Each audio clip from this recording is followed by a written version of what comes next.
नमस्कार विद्यार्थियों। आज हम लोग क्लास 9th का मैथमेटिक्स चैप्टर नंबर 1 संख्या पद्धति का अध्ययन करेंगे। और बहुत दिनों के बाद आप लोगों को क्लास ऑनलाइन पढ़ाया जा रहा है। कृपया अच्छे से समझने का प्रयास करें और अच्छा सा नोट्स बनाएं। ठीक है, चलिए अब हम लोग टॉपिक पे आते हैं। संख्या पद्धति इंग्लिश में इसे कहते हैं नंबर सिस्टम। पहला हेडिंग है प्राकृतिक संख्या, इंग्लिश में इसे कहते हैं नेचुरल नंबर। ठीक है बच्चों, जो गिनती वाली संख्याएं हैं उन्हें हम प्राकृतिक संख्या कहते हैं, जैसे 1 2 3 4। ठीक है, अब दूसरी हेडिंग है पूर्ण संख्या। पूर्ण संख्या को इंग्लिश में कहते हैं होल नंबर। पूर्ण संख्या किसे कहते हैं? प्राकृतिक संख्याओं के समूह में यदि शून्य और मिला दिया जाए तो हमें पूर्ण संख्याओं का समूह प्राप्त होता है, उसे हम पूर्ण संख्या कहते हैं। जैसे आपको बताया गया कि प्राकृतिक संख्या 1 2 3 4 होता है। ठीक, उसके समूह में अगर हम शून्य मिला दें तो हमें पूर्ण संख्या प्राप्त हो जाएगा। फिर अगली हेडिंग है पूर्णांक, इंग्लिश में कहते हैं इंटीजर्स। पूर्णांक किसे कहते हैं? यदि पूर्ण संख्याओं के समूह में यदि प्राकृतिक संख्याओं के धनात्मक अंक मिला दिए जाएं, ऋणात्मक अंक मिला दिए जाएं, तो हमें पूर्णांकों का समूह प्राप्त होता है। ठीक, आपको पूर्ण संख्या 0 1 2 3 बताया गया, यानी कि 0 1 2 3 डॉट डॉट डॉट अनंत तक जाएगा। यदि पूर्ण संख्या में प्राकृतिक संख्या जो है 1 2 3 4 5 डॉट डॉट डॉट अनंत तक, प्राकृतिक संख्या के ऋणात्मक मान मिला दिए जाएं तो हमें पूर्ण संख्या पूर्णांक यानी कि इंटीजर्स प्राप्त हो जाएगा। तो ये प्राकृतिक संख्या हो गया 1 2 3 4 5 डॉट डॉट डॉट, और 0 ले लेंगे तो हमारा पूर्ण संख्या हो जाएगा। इसी पूर्ण संख्या में प्राकृतिक संख्या का मान -1 -2 -3 -4 डॉट डॉट डॉट अनंत तक, तो ये हमारा हो जाएगा पूर्ण यानी कि पूर्णांकों का समूह। ठीक है बच्चों, और 0 जो है इसमें 0 ना तो धनात्मक होता है ना ऋणात्मक, और 0 से जो बड़ा होता है वो धनात्मक और 0 से जो छोटा होता है वो ऋणात्मक होते हैं। अगली हेडिंग देखते हैं। अगली हेडिंग है हमारा परिमेय संख्या। परिमेय संख्या किसे कहते हैं? इसको इंग्लिश में कहते हैं रेशनल नंबर। जो संख्या P/Q के रूप में लिखी जा सके, जहाँ P और Q पूर्णांक है तथा Q शून्य के बराबर नहीं हो, परिमेय संख्या कहलाती है। यानी कि P/Q, Q not equal to 0, यानी कि Q का मान 0 नहीं होना चाहिए। जैसे 3/4, 5/7, 1/2, 7/3, -2/1, 3/1 और 22/7, ये परिमेय संख्या होगा। अब चलिए हम कुछ एग्जाम्पल देख लेते हैं, तब प्रश्नावली पे चलते हैं।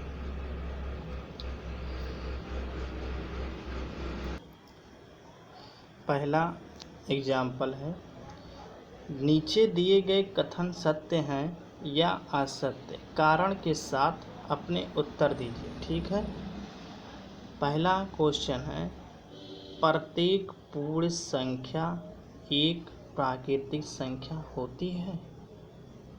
प्रत्येक पूर्ण संख्या एक प्राकृतिक संख्या होती है? हाँ बिल्कुल होती है। चलिए देखते हैं इसका कारण, पता करते हैं होती है कि नहीं होती। कहाँ है प्रत्येक पूर्ण संख्या, प्रत्येक पूर्ण संख्या 0 1 2 3 ... प्रत्येक पूर्ण संख्या एक प्राकृतिक संख्या होती है, ये क्वेश्चन। तो प्रत्येक पूर्ण संख्या 0 1 2 3 4 और इसके जितने भी संख्या हैं, क्या वो प्राकृतिक संख्या होती है? नहीं होती है, क्योंकि पूर्ण संख्या में 0 होता है और प्राकृतिक संख्या में 1 से स्टार्ट होता है। तो ये पहला क्वेश्चन गलत है, ठीक है। उसके बाद कारण बता दी। पहला गलत है, प्रत्येक पूर्ण संख्या एक प्राकृतिक संख्या नहीं होती है, ये गलत हो गया। और कारण होगा क्योंकि पूर्ण संख्या शून्य है और शून्य प्राकृतिक संख्या नहीं होती है। दूसरा क्वेश्चन है, प्रत्येक पूर्णांक एक परिमेय संख्या होता है? प्रत्येक पूर्णांक एक परिमेय संख्या होता है। चलिए इसको भी देख लेते हैं। प्रत्येक क्या था? प्रत्येक पूर्णांक एक परिमेय संख्या होता है। प्रत्येक पूर्णांक एक परिमेय संख्या होता है। जी हाँ, होता है। प्रत्येक पूर्णांक यानी कि इस पूर्णांक को प्रत्येक पूर्णांक परिमेय संख्या होता है। जी हाँ, होता है, क्योंकि पूर्णांक संख्याओं को P/Q के रूप में लिख सकते हैं। ठीक है, ये हमारा कारण हो गया। ओके, चलिए आगे बढ़ते हैं। तीसरा है, प्रत्येक परिमेय संख्या एक पूर्णांक होती है। प्रत्येक परिमेय संख्या एक पूर्णांक होती है। सही है कि गलत? प्रत्येक परिमेय संख्या ये है, प्रत्येक परिमेय संख्या एक पूर्णांक होती है? नहीं होती है, क्योंकि परिमेय संख्या P/Q के रूप में होता है, लेकिन पूर्णांक P/Q के रूप में दिख रहा है? नहीं दिख रहा है। पूर्ण संख्या परिमेय हो सकती है, लेकिन परिमेय पूर्ण संख्या नहीं हो सकती। ठीक है, यानी कि तीसरा गलत है। अब देखते हैं दूसरा एग्जाम्पल। 1 और 2 के बीच की 5 परिमेय संख्या ज्ञात कीजिए। ये इम्पोर्टेंट क्वेश्चन है, एग्जाम में कई बार पूछा जा चुका है। 1 और 2 के बीच की 5 परिमेय संख्या ज्ञात कीजिए। तो पहले हम एक रेखा खींचेंगे जो 0 से 1 और 2 तक होगा। तो 1 से 2 के बीच में 5 परिमेय संख्या बनाएंगे। ठीक है, अब उसके बाद 5 परिमेय संख्या कहाँ है? ठीक है, 5 परिमेय संख्या कहाँ है? तो 5 परिमेय संख्या यानी कि 5 में 1 जोड़ देंगे 6।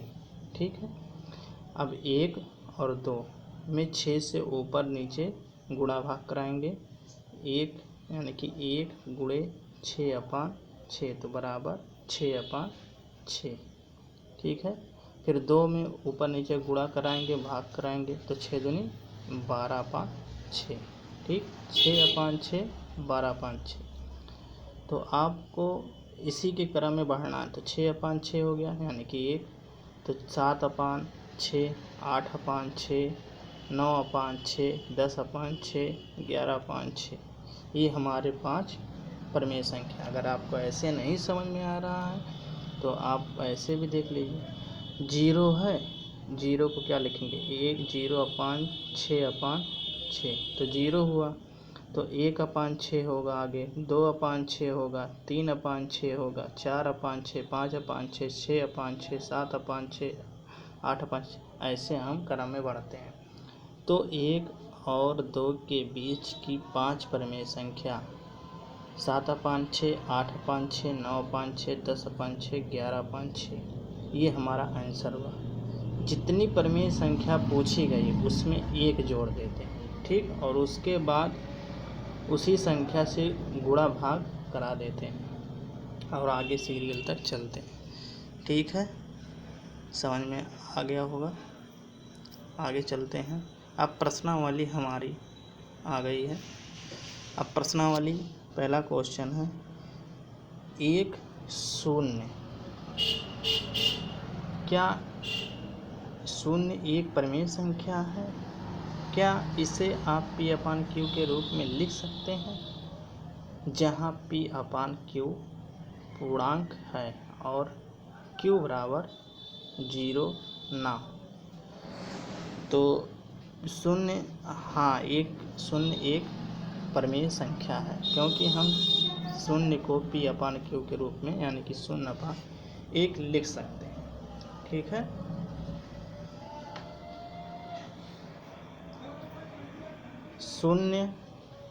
हाँ, 0 एक परिमेय संख्या है, क्योंकि 0 अर्थात P/Q के रूप में लिखा जा सकता है, जहाँ Q ≠ 0। दूसरा क्वेश्चन है, 3 और 4 के बीच में 6 परिमेय संख्याएं ज्ञात कीजिए। अभी आपको एक एग्जाम्पल बताया गया था, उस 1 और 2 के बीच में 5 परिमेय संख्याएं ज्ञात। तो इसमें भी 3 और 4 के बीच में 6 परिमेय संख्याएं ज्ञात कीजिए। तो 6 में 1 जोड़ दीजिए, 7 हो जाएगा। तो 3 में हम 7 से गुणा भाग कराएंगे तो 21/7 आएगा। ठीक, फिर 4 में 7 से ऊपर नीचे गुणा भाग कराएंगे तो 28/7 आएगा। अब 3 से स्टार्ट करेंगे 21/7, यानी कि 3 और 4 के बीच की 6 परिमेय संख्याएं 21 के बाद 22/7, 23/7, 24/7, 25/7, 26/7, 27/7। ये हमारी 3 और 4 के बीच में 6 परिमेय संख्या है। उम्मीद है आप लोगों को समझ में आ रहा है और समझने का प्रयास कीजिए। ठीक है, ये मैथ है, मैथ को समझा जाता है ना कि रटा जाता है। चलिए अगला क्वेश्चन देख लेते हैं। 3/5 और 4/5 के बीच 5 परिमेय संख्याएं ज्ञात कीजिए। तो अभी आपको बताया गया ऊपर वाले क्वेश्चन में 6 परिमेय संख्याएं, तो आपको जितनी परिमेय संख्याएं ज्ञात करनी है उसमें 1 जोड़ देते हैं, यानी कि 5 ज्ञात करनी है तो 5 में 1 जोड़ देंगे, 6 हो जाएगा। अब जो वैल्यू दी है उसमें 6 से हम गुणा और भाग दोनों कराएंगे। तो 3/5 गुणे 6 गुणे 6/6, तो 6 × 18/30। फिर 4/5 है तो इसमें भी 6 से गुणा भाग कराएंगे, तो 6 चौक 24, 6 पंच 30। अब 18/30 जो आया है, अब इसी को आगे के क्रम में लिखेंगे जो 24 तक पहुंच जाएगी। तो 19/30, 18 के बाद 19/30, 20/30, 21/30, 22/30, 23/30। तो 24 तो पहले ही है, तो 23 तक हमें ज्ञात करना है। तो हमारा ये 5 ज्ञात हो गया परिमेय संख्या। ठीक है बच्चों, अब आगे बढ़ते हैं। अगला क्वेश्चन है, नीचे दिए गए कथन सत्य हैं। नीचे दिए गए कथन सत्य हैं या असत्य, कारण के साथ अपने उत्तर दीजिए। तो आपको इसका भी एग्जाम्पल बताया गया है। चलिए देखते हैं पहला क्वेश्चन। प्रत्येक प्राकृतिक संख्या एक पूर्ण संख्या होती है? बिल्कुल होती है।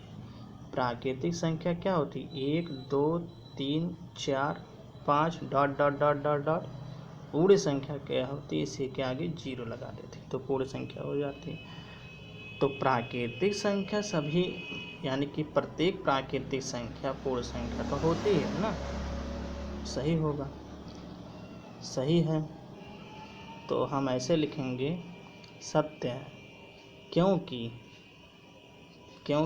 प्रत्येक प्राकृतिक संख्या एक पूर्णांक संख्या भी होती है। ठीक है, ये हमारा कारण हो गया। अब दूसरा क्वेश्चन है, प्रत्येक पूर्णांक एक पूर्ण संख्या होती है? प्रत्येक पूर्णांक एक पूर्ण संख्या होती है? पूर्णांक आपको क्या बताएगा? 0, पूर्णांक में क्या होता है? 0, 1, 2, 3, 4 डॉट डॉट डॉट और -1, -2, -3। ठीक, ये हमारा क्या हो गया? पूर्णांक हो गया। ठीक, और एक पूर्ण संख्या क्या होती है? 0 से 1, 2, 3, 4। ठीक, कह रहा प्रत्येक पूर्णांक एक पूर्ण संख्या होती है? नहीं होती। क्योंकि प्रत्येक पूर्णांक एक पूर्ण संख्या नहीं होती है। ये जो माइनस वाले मान होते हैं पूर्णांक के, इसलिए नहीं होती है। ठीक है, प्रत्येक पूर्ण संख्या पूर्णांक होती है, लेकिन प्रत्येक पूर्णांक संख्या पूर्ण संख्या नहीं होती। कारण क्या है? जो -1, 2, 3, 4 हैं डॉट डॉट डॉट अनंत तक, वो सब पूर्ण संख्या नहीं है। ठीक है, अब अगला क्वेश्चन देखते हैं। प्रत्येक परिमेय संख्या एक पूर्ण संख्या होती है? नहीं होती है। क्यों? प्रत्येक परिमेय संख्या P/Q के रूप में होता है। ठीक है, और पूर्ण संख्या जो होती है वो P/Q के रूप में नहीं होती है, इसलिए नहीं होती। प्रत्येक परिमेय संख्या एक पूर्णांक संख्या नहीं होती है, लेकिन प्रत्येक पूर्ण संख्या परिमेय संख्या होती है। ठीक है बच्चों, यहाँ पे क्वेश्चन जो दिया गया है प्रत्येक परिमेय संख्या एक पूर्णांक संख्या होती है, तो गलत होगा। क्योंकि प्रत्येक, या तो आप एक एग्जाम्पल देख लीजिए, अगर 3/4 एक परिमेय संख्या है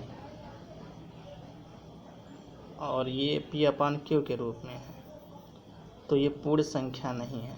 ठीक है, अतः ये पूर्ण संख्या नहीं, तो ये हमारा कारण हो गया। ठीक है बच्चों, कारण आप लोग लिख लीजिएगा, मैं नहीं लिखवा रहा हूँ। ठीक है, चलिए अब आगे बढ़ते हैं। ये पहला चैप्टर हमारा समाप्त हो गया। अगर नहीं समझ में आया है तो आप लोग दोबारा वीडियो देख सकते हैं। ठीक है बच्चों, अब आगे बढ़ते हैं।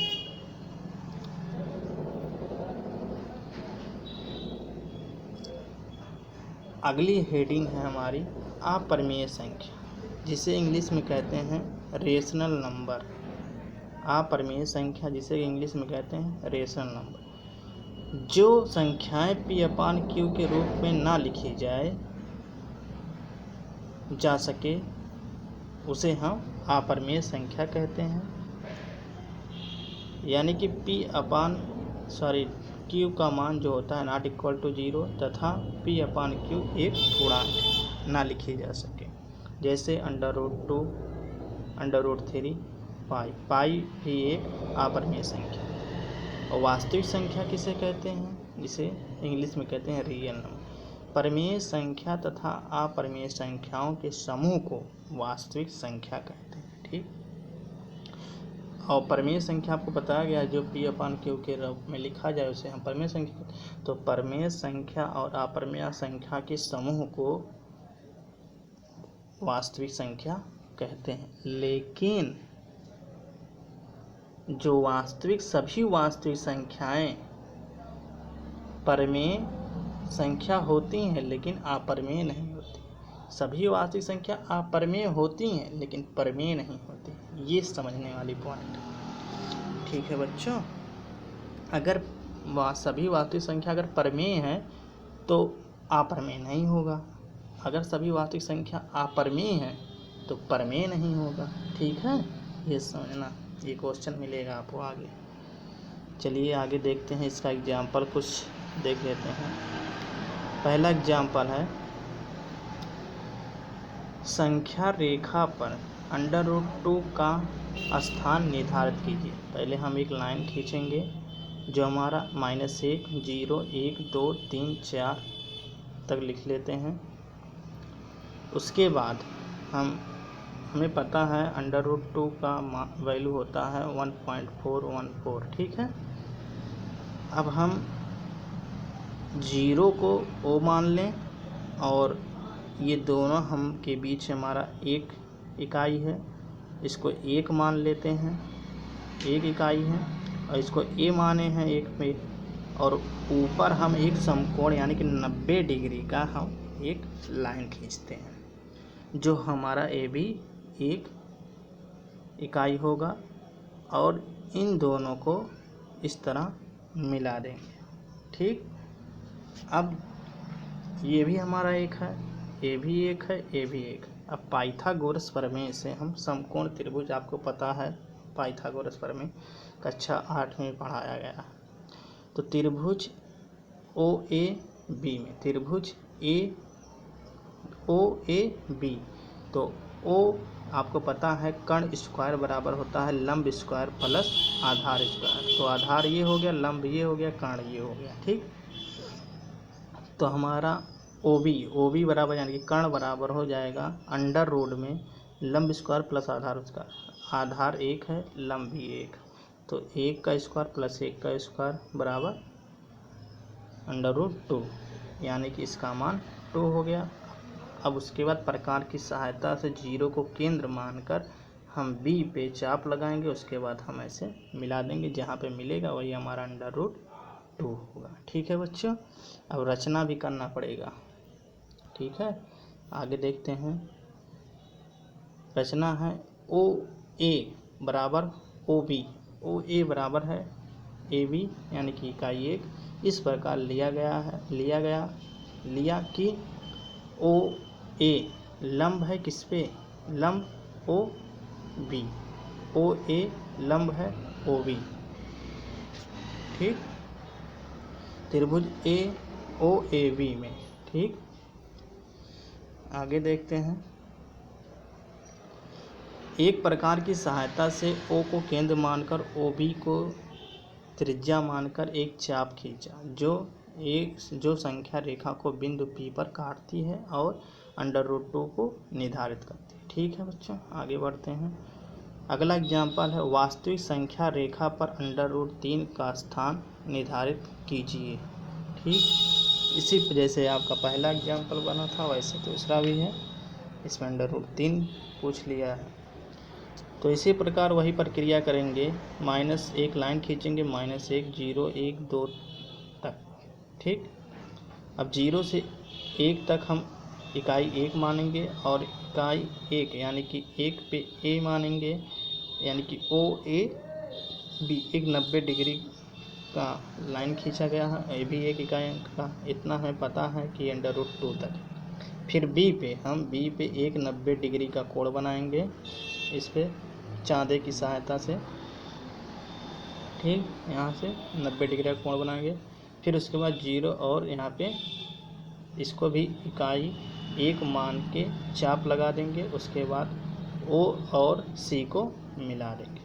फिर प्रकार की सहायता से ओ पे केंद्र मानेंगे, उसके बाद ऐसे मिला देंगे, वही हमारा अंडर रूट 3। ठीक है, अब चलिए देखते हैं, इसको हल कर लेते हैं। तो आपको पता है अंडर रूट कैसे निकला, अंडर रूट 2 कैसे निकला है, इतना तो पता ही है। उसके बाद समकोण ओ बी सी में, ठीक, ओ बी सी में ज्ञात कर लेते हैं। तो ओ सी बराबर, यही ज्ञात करना है, ओ सी बराबर हो जाएगा O B square plus O B C square. तो ओ बी का मान अंडर रूट 3 के स्क्वायर और प्लस 1 का स्क्वायर, तो अंडर रूट 2 का स्क्वायर यानी कि 2 + 1, तो अंडर रूट 3, ये आपका हो गया। चलिए आगे देखते हैं प्रश्नावली 1.2।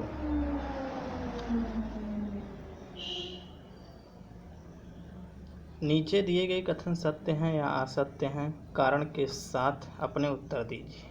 पहला क्वेश्चन है, एग्जाम्पल आपको बताया गया है, फिर से एक बार बता देते हैं। प्रत्येक अपरिमेय संख्या एक वास्तविक संख्या होती है, ये आपको बताया गया है। हाँ होती है, क्यों? क्योंकि आपको पता है वास्तविक संख्या किसे कहते हैं, परिमेय तथा अपरिमेय संख्याओं के समूह को ही वास्तविक संख्या कहते हैं। यानी कि सभी परिमेय संख्याएं वास्तविक संख्या होती हैं, सभी अपरिमेय संख्याएं वास्तविक संख्या होती हैं। ठीक है, तो प्रत्येक अपरिमेय संख्याएं वास्तविक संख्या होती हैं, ये सही है। क्योंकि सभी अपरिमेय संख्याएं वास्तविक संख्या होती है। लेकिन सभी वास्तविक संख्याएं अपरिमेय संख्या होती हैं, लेकिन अपरिमेय नहीं होती। ठीक है, ये जानते रहना। आगे देखते हैं इसका संख्या। दूसरा क्वेश्चन है, संख्या रेखा का प्रत्येक बिंदु √m के रूप का होता है जहां m एक प्राकृतिक संख्या है। संख्या रेखा का प्रत्येक बिंदु √m के रूप का होता है जहां m एक प्राकृतिक, तो m एक प्राकृतिक संख्या होती है।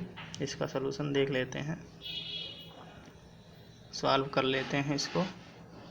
प्रत्येक अपरिमेय संख्या एक वास्तविक संख्या, ये तो पहला सही हो गया। दूसरा क्या है, संख्या रेखा का प्रत्येक बिंदु √m के रूप का होता है जहां m एक प्राकृतिक संख्या है। तो m एक प्राकृतिक संख्या है, लेकिन अंडर रूट थोड़ी ना होगा, यानी कि अंडर रूट में नहीं होगा प्रत्येक बिंदु। ठीक है, ये गलत है। तीसरा है, प्रत्येक वास्तविक संख्या एक परिमेय संख्या होती है। प्रत्येक वास्तविक संख्या एक परिमेय संख्या होती है, नहीं होती। तो ये हमारा गलत हो गया। ठीक है बच्चों,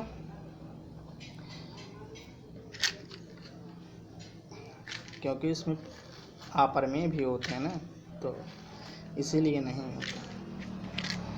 ठीक, प्रत्येक वास्तविक संख्या एक परिमेय संख्या होती है, नहीं होती है।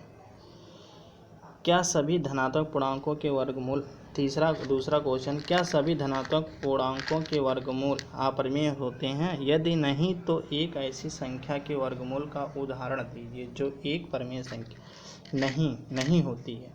सभी धनात्मक पूर्णांकों का वर्गमूल एक अपरिमेय नहीं हो सकता। ठीक, जैसे √4 to √3, 3 √9 का 3, ऐसे कई उदाहरण हैं जो धनात्मक पूर्णांकों के वर्गमूल अपरिमेय होते हैं, नहीं होते हैं। ठीक, तीसरा क्वेश्चन है, √5 को संख्या रेखा पर निरूपित कीजिए। तो आपको एग्जाम्पल बताया गया है, आप उसी प्रोसेस से करेंगे जैसे हम उदाहरण बताए हैं, पहला और दूसरा। चलिए देखते हैं। पहले हम एक लाइन खींचते हैं, -1 0 1 2। ठीक, अब हमें क्या करना है, अब पता है कि 5 का वर्गमूल निकालना है, तो 2 स्क्वायर प्लस 1 का ही बनेगा। तो 2 पे हम एक 90 डिग्री का हम कोण बनाते हैं। उसके बाद एक इकाई मानते हैं, ये 0 से 2 तक हमारा 2 इकाई हो गया। उसके बाद ये O हो गया, A हो गया, B, और B को O से हम मिला देंगे। ठीक है, तो समकोण त्रिभुज OAB में OB बराबर OA प्लस AB, दोनों को हम हल करेंगे। तो 2 का स्क्वायर प्लस 1 का स्क्वायर, यानी कि 4 1 5, तो √5, तो हमारा इसका मान √5 हो गया। उसके बाद प्रकार की सहायता से हम शून्य को केंद्र मानकर प्रकार से चाप लगा देंगे, तो हमारा जहाँ बनेगा वही हमारा √5 हो गया। ठीक है, अब क्वेश्चन नंबर 4 है। क्वेश्चन नंबर 4 आपको क्वेश्चन नंबर 4 दिया गया है, कक्षा के लिए क्रियाकलाप। ये आपके लिए है, क्वेश्चन है, आप लोग करिएगा। वर्गमूल सर्पिल की रचना। कागज़ की एक बड़ी शीट लीजिए और नीचे की दी गई विधि से वर्गमूल सर्पिल, स्क्वायर रूट सर्पिल की रचना कीजिए। ठीक है, आप लोग इसको करिएगा। ओके बच्चों, उम्मीद है आप लोगों को अच्छी तरह से समझ में आया होगा। धन्यवाद।